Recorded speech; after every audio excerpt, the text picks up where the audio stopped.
Hello, how are you? I'm glad to be back. The page I'm looking at right now, which is about writing rooms, is very busy with corrections, and I'm going to try and pick my way through it. And I'm interested to know, do you have a writing room? Is that essential to what you do? Do you go out? I've already spoken about writing in public, but these are some thoughts about what we need in a writing room. The biggest material privilege I've had in my writing life is my writing room. I've been able to afford one with help since I was about 24 years old. Before then, I wrote on a small table in either the corner of the bedsit, the bedroom, or the living room. One day, I may have to go back to that. Perhaps this time of writerly privilege is going. The machine hasn't yet stopped, but maybe it's about to. You're not St. Jerome in his study with only a skull and a handsome lion for company, not anymore. If you rent a single room or live with relatives, Virginia Woolf's room of one's own is a torture as much as a dream. A room that is empty of other people for the whole of the time you require it, that's not easy to afford. But you can write in a car or a truck, as Raymond Carver did, or sit at a table, hiding your work whenever someone comes in, as Jane Austen had to. You can write in a cafe. The next bit should probably have gone in writing in public, but I'm going to read it here and then maybe move it.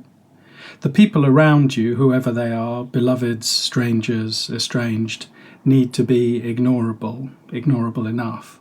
Other people's children running up and down the aisle of a train can be blocked out. If they're your own children, you need to keep them quiet enough that they don't disturb anyone else, especially not Virginia Woolf, sitting over there in the corner diagonally opposite.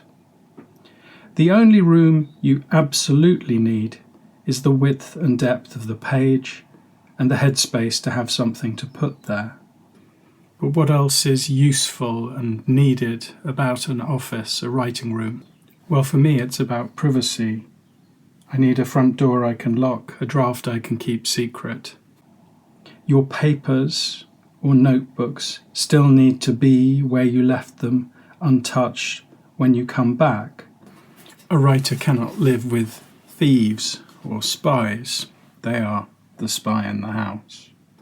A passworded laptop with a passworded cloud backup may be how you secure this basic level of privacy if you don't have a room you can lock and a desk space that no one visits. There are so many other objects and creatures that might dominate your workspace, I can't even imagine, that it's very difficult for me to say something about those things.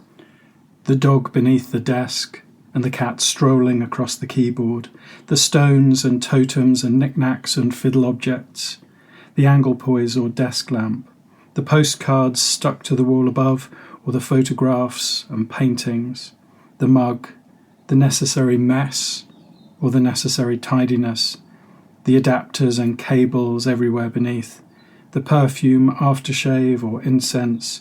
You already know, for you, whether these are useful presences. You don't have to reconsider them all. If they help, they help. But I think the writing space as a whole, the desk, the room, the laptop, needs to be somewhere that you feel you're able to absolutely become invisible and that you're not in any way performing the writing. The writing just has to be something that happens when you're there. If you feel that you're living up to something, if you feel that in some way it's a stage and there's an invisible audience, then that can be problematic. But if it's somewhere that's the equivalent of scruffy clothes, I was going to talk about what to wear when you're writing, but it's fairly obvious. It just needs to be comfortable. It just needs to be forgettable.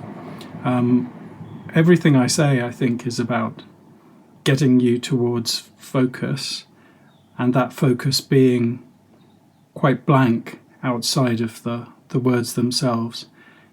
If you have a huge number of knickknacks, they're just going to not be something you see when you're really involved in your writing. I have quite a lot of stuff on my desk, and maybe I should clear some of it away. But let me know what your writing space is like, your writing room, if you have one. If you don't, what would it be like if you could have any kind of writing room? Please like, share, subscribe, and I hope to see you soon.